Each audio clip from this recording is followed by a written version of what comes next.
What's good, everybody? My name is Alckemy, and today we're going to have some fun. I'm going to be doing something a little bit different, which is going to be making a tier list out of all the Kilohearts snap-in plugins.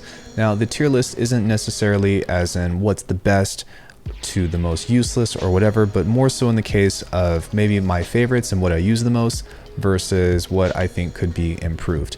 Now, I will say that I use just about every single snap-in on here. However, I do think that there are a couple in here that I would either like to see improved, but I'll be giving kind of a brief description onto each one in case if you're looking for like maybe a buyer's guide on like which ones you absolutely need. So before we get started, make sure that you guys are liked and subscribed for all things faceplant, Bitwig, sound design, neuro stuff related. Let's go ahead and jump in. I think that we're just going to go ahead and start with the actual list here, and I think the first thing on here is the Kilohearts Convolver, and this is an easy S for me. Now the reason why is because the convolution reverb that has been added to faceplant has added so much stuff to the whole ecosystem. And what I mean by that is you can actually upload your own impulses, and I would say that the actual reverb, no spoilers, but the actual reverb of Kilohearts by itself just kind of wasn't enough for the actual plugin to sustain itself. Now, I use the Convolver for so many things, both in faceplant and outside, whereas I use it to make drums, I use it for physical modeling, I use it to create character for my neuro basses.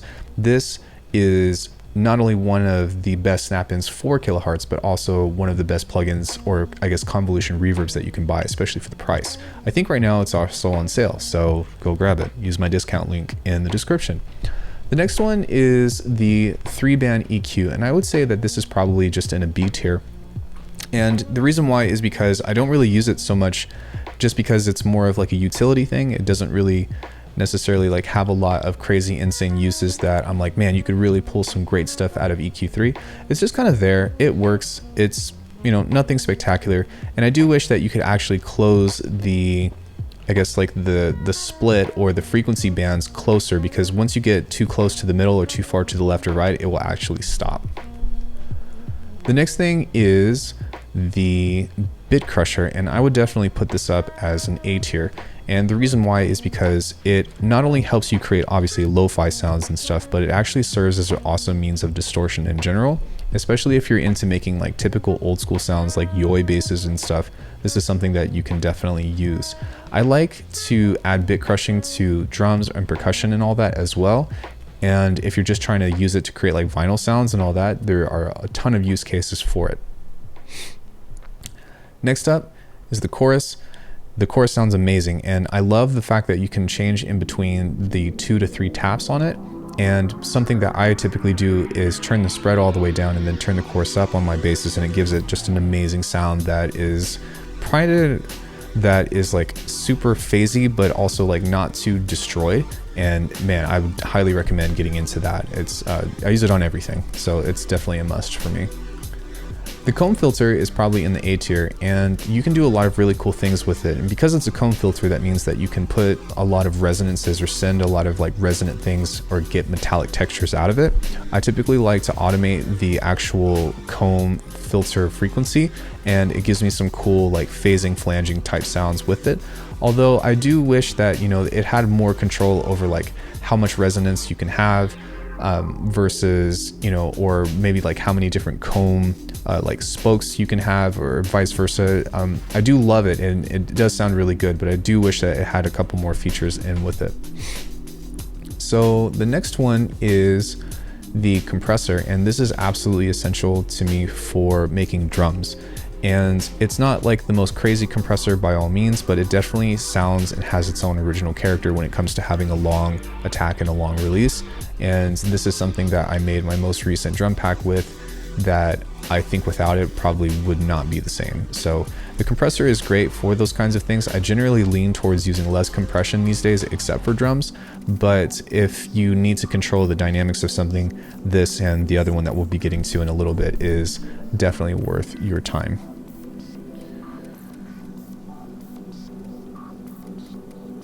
The delay has been an absolute staple within the Kilohearts ecosystem from when I first had it, and the reason why I like it so much is because not only does it do your typical functionality of like delays and stuff, but when you actually send it through a randomizer with both the feedback and the time, then you not only end up getting really cool jump cuts, but when you start to stack them, you end up getting like insane textures depending on what you send through it.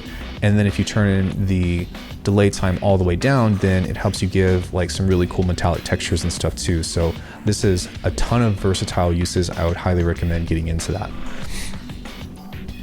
Now, Dispenser is something that has been around since like what, 2015, and has been endorsed by like Noisia and all that. And while I do like it and it does sound really cool, I don't find it quite as useful for what people say, at least in my opinion. They're like, oh, you can use it on drums, or you can use it on that. And to me personally, I just don't like the way that it sounds in that particular sense. But this is unique in the sense that you can't really find a lot of all-pass filters on the market. And so if you're looking for something like that, I think that Dispenser is a great choice. The other side to that though is that while I don't use Dispenser a whole lot, you can definitely get some cool textures and stuff from randomizing the parameters that it has and making it have like laser sounds, or making it useful for, you know, just kind of weird pitchy, you know, pew pew slimy effects.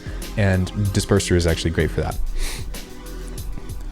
Distortion, definitely something that I use on every single patch no matter what. It's got several different types that you can use.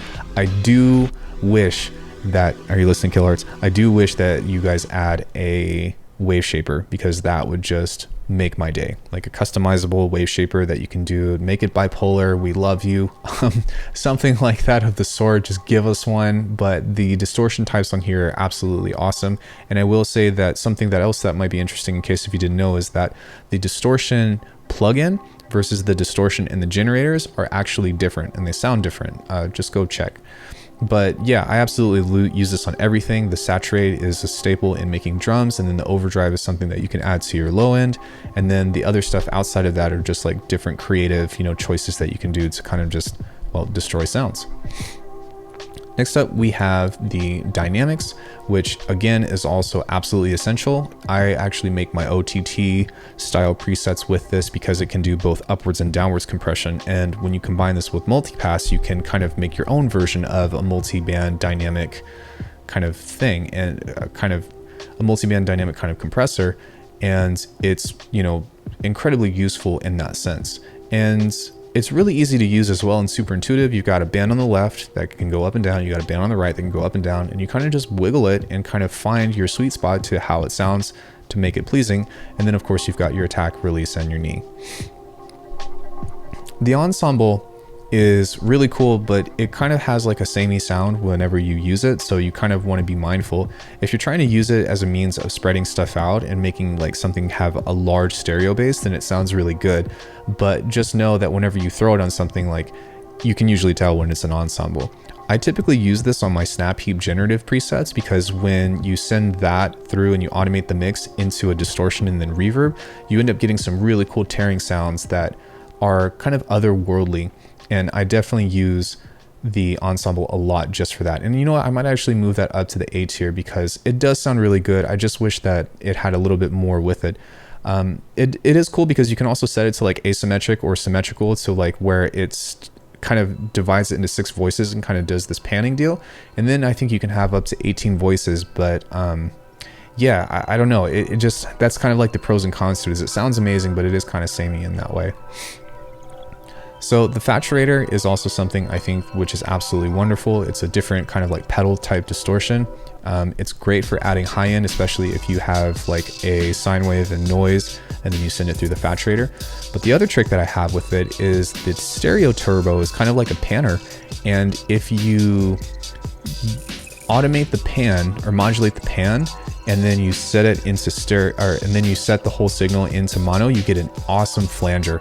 And I would definitely use it for that. But Thatcherator usually goes on the high end band of almost every neurobass that I make, because it seems like it's perfect just for that. The filter is absolutely essential. It is the staple of making neurobass for me and making, you know, cool bass movement. And the reason why it's still useful is because it doesn't, like, I generally reach for slice EQ, but sometimes this is a much more simple way of doing things. And it also has the difference between And also it's different than the nonlinear filter in that the nonlinear filter has distortion, whereas this has different slope values. So if you want to have a really wide notch, then you can use that. And then if you want to have more like character or more drive to it, you would use the nonlinear filter. And so for me, those both kind of fall into the same like essential aspect of that. The flanger is really cool and I do use it quite a bit. And what I actually like about the flanger the most is that it has both negative and positive values, but also in the sense that like it has this like offset motion thing that it will actually move with it. And I just like how versatile this is. You can get a ton of different flanging sounds out of it. It doesn't just have like a slap it on and then it's done. I don't have this in the S tier just because I don't use a flanger all that much, but don't be fooled. This is a really amazing high quality plugin.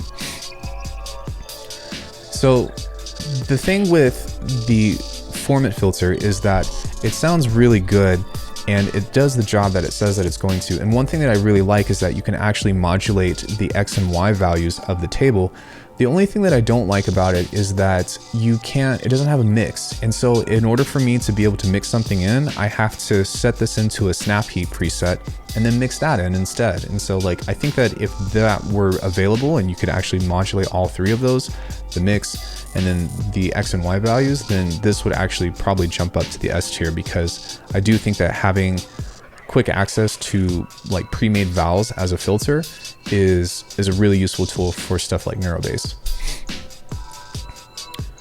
All right, the frequency shifter. Yes, frequency shifter goes on everything from putting it on a mid band and turning the mix down to making it have like kind of like a lasery warping sound, to tuning drums, to doing physical modeling, to instead of doing transposition with a sample, to adjusting it that way, to tune stuff. Man, the frequency shifter is a must own. The only downside to it is that it doesn't kind of have like some of the ring mod options, or I guess like LFO options that you would find in maybe Ableton or even Bitwig or so. But the fact that it is 100% dry wet mix and stuff actually makes it really viable as like a custom tuner. And I would definitely recommend grabbing this as it has a lot of use cases.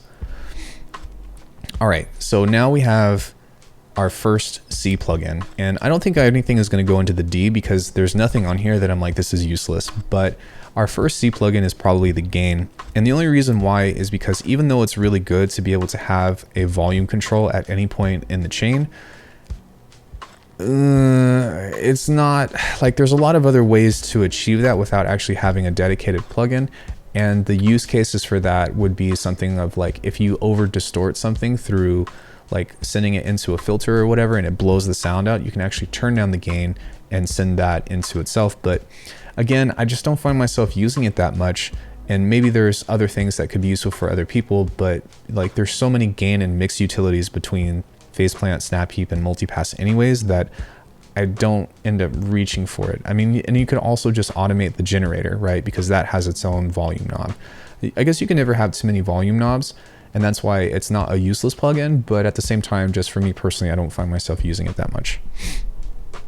All right, so the next one is the gate. And this one is okay. I don't really use it a whole lot except for one special use case where I have like some kind of texture on a snare that I'll be sending through a convolver and it's like blowing up with lots of distortion and reverb.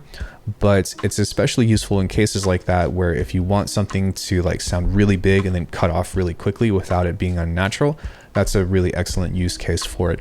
The gate itself is highly functional. It works, and I really like the fact that it has like a range that you can use along with like a pretty generous like threshold region. The only problem that I have with this is that it actually messes up the phase on some of the stuff that I send through it, or it like shifts. And it's not because of the attack and release time being set too large. It actually will play back differently. And I can show that whenever I like bounce out a snare or something. Like if I like play a snare through it and then I try to bounce it out, it will be different. And so I have to like hit the thing several times in order for the gate to like, I don't know, either reset or retrigger or something. But it's a really confusing deal, and I hope that gets fixed in a future patch. I don't even know if that's a bug or something that I'm doing, but what can you say? All right, so next up we have the Haas Effect, which again is definitely useful. I just don't use it that much. What's really cool about this is it helps create a larger stereo image, but the only downside to that is, for one, there is no mix, and two, whenever you use this, like, this is like the easiest way to mess up the phase of your mix if you don't know what you're doing. However, it does sound really good, and this is something that I commonly use on percussion a lot, so it's, you know, it doesn't necessarily, it's not the most groundbreaking plugin, but at the same time it does have that special niche use case. All right, so the ladder filter I think is kind of underrated, and it's not really that I think that this is a bad plugin by any means. And what I like about it is that it is a low pass filter that has a transistor and diode distortion types. I just wish that it wasn't so subtle. I would really like for those to be able to be pushed up to the max and be really, you know, driven within that kind of stuff, because I could actually use that a lot. And those are distortion types that you don't really see a whole lot of, especially the transistor one. I think that's actually modeled after like this really cool, like, I don't know, I don't even know how to describe it, but that's not a very common distortion type as far as I know. I would definitely like to see the analog aspect of that, or like the drive of that, to be able to be pushed a lot harder. But until that happens, then I don't find myself using it that much. So the next piece that we have is the limiter. And the limiter has kind of like a feature built in with it that, even though it tries to like be transparent whenever it hits the ceiling, the character that it has, especially when sending it through with drums or neurobass and stuff, is something that I've gotten accustomed to and I really like. So as opposed to, you know, setting a limiter and then doing nothing, I like the fact that you can push the in gain and make that force the ceiling to come out, because the character that ends up being like, comes out on the other side is actually really pleasing. And I'm not sure if it's soft clipping or hard clipping or whatever, but it's kind of strange because on some sounds it's very apparent and some sounds you can't really tell the difference. And I wish that you could like just crank it and like make the transient of a drum or something just go like and create noise. However, I put this at the end of every single chain. And even if you weren't doing like character driving with it, of like, you know, making it distort, this is absolutely essential, because if you're doing experimental sound design, which is what, in my opinion, Faceplant was designed for, you definitely want to make sure that you have a limiter on the far end, not because of peaking, but to protect your ears. So if I can give you any kind of advice, protect your ears. One thing that I would like to see change, and this could just be from Bitwig's DAW, but one thing that I've noticed is that like when you stack delays and stuff, like because of the feedback, you can sometimes end up getting like an insane shrieking sound. So if you stack delays, be careful. But one thing that I would like to see within limiters in general is just like a complete hard limit. Just limit them all. No matter what signal comes through that, if the input reveals as that or whatever, cut it off. And I don't know if that's possible or not, but that would definitely save me an earache and the tinnitus that I already have. All right, next up we've got Multipass. And this is absolutely essential. It is a frequency splitter with different mix controls, with built-in modulators to it. With the new Faceplant 2.0 that's coming out, it's going to have all the same modulators as Snap-Heap, as Faceplant, and that's going to be absolutely insane. But this is the bread and butter to my Neurobass sound design, because I can place specific filters on each frequency band. I can use up to 5 bands and have a post and a pre, switch that around. But this is one of the most amazing things to create intense, insane effect racks. And the overall atmosphere that alludes to Faceplant and Multipass and Snap-Heap itself is that there are these little kind of like blocks that all line up vertically. And so like, even though you can still do this stuff in Ableton and Bitwig or whatever, the fact that you can kind of like just click and drag and have them kind of stack on top of each other in columns is an insanely efficient workflow. You don't have to scroll over to grab a modulator. It's like, here's that modulator on top, and then you just go boom, boom, boom, boom, boom, and then it's all moving together at the same time. So between this and Snap-Heap, which I guess we can kind of just talk about now, the big difference between these is that within Snap-Heap and Multipass, Snap-Heap is a band splitter, so it's frequency independent, where Multipass is frequency from 0 all the way up to, you know, however you want to split it, up to 5 bands. So, but other than that, they're pretty much the same. The only thing with this, and I know that it's coming, is that Snap-Heap and Multipass doesn't have a general or a global mix knob. So I've had to make them by myself, which thankfully you can do. But once that comes out, then that would make this like SSS tier. It is probably like the most important sound design tool that I have, especially with all the snap-ins that it comes with. So So next up we have the NonLinear Filter, and this is really freaking cool because it is obviously like a typical filter with different, I guess, like EQ shapes of like low pass, band pass, high pass, and a notch. But it has all of these different types of distortion models that you can choose to drive into it, and they all sound really good. The only thing with this that I would like to see obviously is maybe a mix knob, and then I would like to see the slopes, like just take the filter of the regular filter and combine it with the nonlinear filter, and then you have the best of both worlds. I at least appreciate that they exist and have like the same counterparts, but it would be really cool if you can change the slope and then distort it that way, because I'm curious as to what would come out with that. All right, so the next thing is something that I actually almost never use, which is the phase distortion. And it's not that it doesn't sound good or whatever, it is just usually that whenever I'm looking for distortion, again, I'm looking for stuff that's really dramatic, and phase distortion is a lot more subtle in that sense. It definitely can add some cool character and all that, but a lot of times I'm looking to go from like boom to like poof, and phase distortion usually just doesn't give me what I want out of it. It's still really cool and it's unique because that's not really a common tool that a lot of people use. At the same time, I don't find myself personally choosing to use it. So the phaser will probably hop in B tier. No, we'll hop it in A tier, and that's just because I use it a ton. And I do actually think that it sounds really amazing and stuff. It's just, again, kind of like not anything special with the phaser itself. One thing that you can try though that's really fun for like basses is to turn the rate all the way down, turn the spread all the way down, set the order to 4 poles, and then modulate the cutoff around like the low mids. And sometimes you can get some cool vowels out of it, but other than that, it's kind of just like a standard phaser that is great, but nothing that's really like, this is the most amazing thing ever. So the pitch shifter is really cool. And if you don't have a pitch shifter, I would suggest buying one from Kilohearts because it sounds amazing. It is kind of like a granular plugin in some cases, but what it does is it tries to like artificially pitch whatever signal is being input.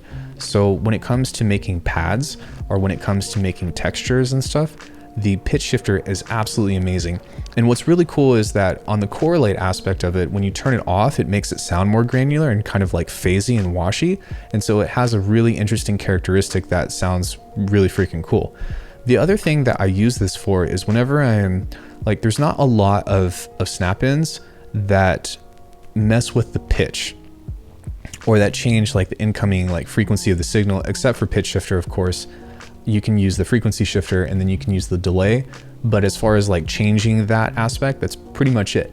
So if you use all those in conjunction with each other, like those are the main staples of creating like a generator rack, where you take an input signal and then you artificially change the pitch of something to make it do crazy and weird and interesting stuff. The pitch shifter in that sense is really freaking cool.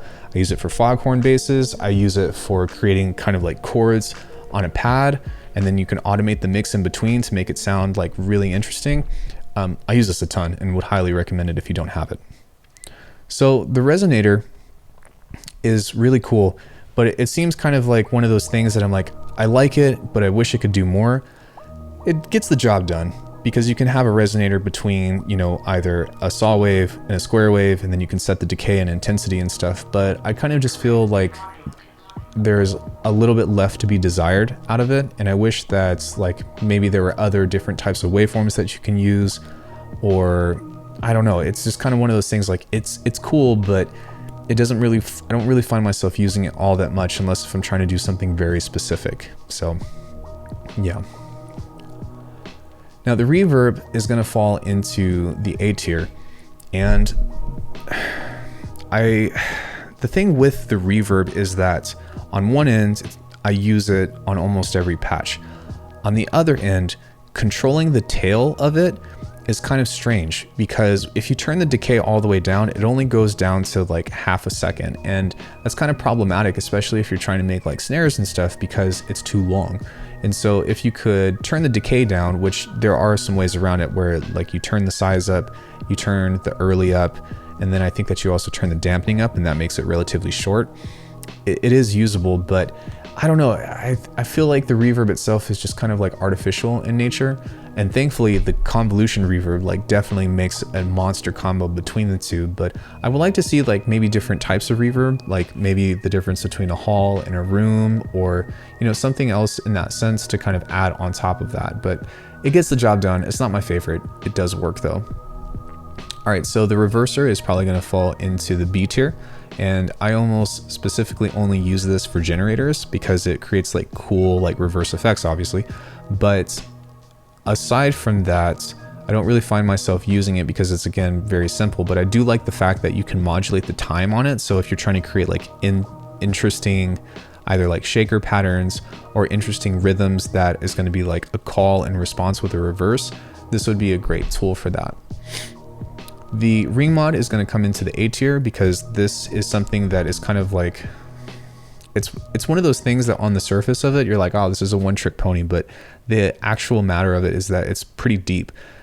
Because you can send a different, like you can use like a sideband into the ring mod, it means that you're going to have a lot more diversity because it's not just it's not just boiled down to just a sine wave. It also has low pass noise, I think band pass noise and all that. But this is a great way to get transformer sounds. If you turn the frequency down and then you turn the mix down, it'll kind of oscillate in that way. That sounds really cool. And then it's definitely interesting to see what happens whenever you send other signals into it and then kind of push it. I would highly recommend using it. It's very useful in making weird stuff. So definitely give that a try. Okay, as far as snap-ins, Slice EQ, as far as snap-ins like multipass and snap heap racks aside, Slice EQ is the most important tool within this whole entire suite for me. And the reason why is because, for one, it has a mix, but it's kind of quirky. Now, the issue that I have with it is that even when you turn the mix down, if you have a band pass on, it kind of ignores that. It still kind of works though, but on the other end, you can create custom filters with this. And like this as an EQ on its own is actually really awesome and works really well. And I would use this, like I would pit this up like pretty close to Pro Q3 or EQ Plus and Bitwig. I think there's a couple of other ones that are really cool, Shade, whatever. But the fact that you can modulate the band, the gain, and the resonance between all these means that you can create an insane custom filter type. I know that people are talking about Riff 2 a lot because they're like, oh, the filter types are really cool and stuff. But for me, like whenever people tell me that, and not to discount Rift, I'm like, I can probably make that or make something very similar to it within Slice EQ. You can create custom comb filters in it. So if you have a bunch of high resonance points and stuff, you can do physical modeling with it. If you want to have like insane, you know, boosts and notch moving against each other, that's excellent for neurobass. And then you can kind of just have like little points and stuff that move along with the filter to create extra resonance types. And it's just, this plugin is absolutely essential. And honestly, the Slice EQ is probably what sets Faceplant aside from most of the other synths, because some other synths actually have a parametric EQ, but the versatility and the changeability that you have within modulating the points and stuff is unparalleled within the Faceplant ecosystem. Slice EQ, if you own Faceplant or you have Multipass, is absolutely essential. It is unfortunately like one of the most expensive plugins, but I need it. Like you need this plugin if you have the Kilohearts. If you have anything from Kilohearts, you need this plugin. So the stereo is kind of one of those tools that I actually use more often than any of these, but it kind of just controls the signal, and it's like, hey, do you want it to be mono or do you want it to be stereo? And so a lot of times the only thing that I ever use this for is going into stereo, so it's kind of a one-off tool. It's not like the most amazing thing ever, but I do use it pretty often, especially in controlling my low end and making sure that my sub is in mono. The tape stop is really cool because it does what it says it does. It's a tape stop. And this is kind of like a one-trick pony to where you know, if you want to do something cool, I use this on my master channel a lot. And, you know, if I'm playing the track and I want it to go like, pew, then this is absolutely like the perfect tool for that. You could always just do like a pitch down or something, or like bounce out the hole in the master of the track and then do that. But this makes things a lot easier. I kind of just wish that there were some more controls to be had within the tape stop. Other than that, it's great. All right, so This is probably something that I also use the least. Again, it's not bad or anything. And a gate, I would think that like, I'm trying to think about some people that would be like, dude, I can't believe you don't use the trance gate a lot, because it's actually incredibly useful for trance. That being said, I usually don't make trance, but if you have a vocal or something and you want to create, you know, something like that, then it's really freaking cool. I think that something I would appreciate about this plugin is if you had the ability to add swing, or you had the ability to like have different time signatures, which you can technically do with like clicking the notes in on and off or whatever. But yeah, I think the swing is the big thing that I would like to see from that, and that's part of the reason why I don't use it that much. So finally, this is just a copy of the convolution reverb, but finally what we have is the awesome transient shaper, and this on its own is definitely worth owning just for doing drums. If you want to add some punch to it, one of the big differences between this and the other ones is that it has a pump, so that way you can actually isolate the transient and then let the tail and kind of start to come in later. But the other cool thing about it is that it's got a clipper built into it that can make your sounds really loud. And so a lot of times what I'll end up doing is not even using the transient shaper, but throwing a limiter on and then turning on the clip and making it super fast, and then it goes poof, and it's super useful in that sense. So the last plugin that I actually forgot to mention was the Carve EQ, and I would actually place that at the bottom of the C tier, because that is the one plugin that I don't actually use at all whatsoever. And the only reason why is because the interface of it is kind of wonky, and it doesn't actually have like a lot of versatility towards how you can change it and stuff. On one end, I see why they wanted to do it, because you can get super surgical with how you EQ certain resonance points and stuff. But I find that I can do all the same stuff within Slice EQ, and then Slice EQ also has like the cool nodes that you can modulate in order to create the filter types. So I would say like definitely by all means go and reach for the Slice EQ instead of the Carve EQ. I think that's every plugin that we have. I hope that you guys enjoyed the tier list for the Kilohearts snap-ins, and hopefully this gave you some information on what's useful to me if you're looking for like, you know, what is going to be the best, or, you know, which plugin should I buy. But at the same time, it was just kind of fun to use, and don't take my word for like this is the best to worst. These are also like out of order. It's kind of just one of those means of like, this is what I find myself using a lot, and this is why I like it. This is why I don't use it a lot, or whatever. It's also going to depend on what kind of sound designer you are, but it was just for fun. I really absolutely love everything from Kilohearts, and honestly, I would feel like any of these plugins, if they weren't there, and I knew that they used to be there, I would feel left out. So it's kind of hard to say, right? Oh, and one more thing that I forgot to mention is that if you're interested in purchasing Kilohearts, you can actually get a 10% discount off of any of the products available, including the entire toolbox suite, in the description below. So just click on the affiliate link, and then your code will automatically be applied, and it should be awesome. You can also use it for the $10 subscription, to where you can get the whole faceplant suite $9 instead of $10. But anyways, thank you guys so much for watching. Be sure to like and subscribe for more content on all things bass related, neuro, Kilohearts, Bitwig, glitch stuff. That's what we do here. And I will see you guys in the next one.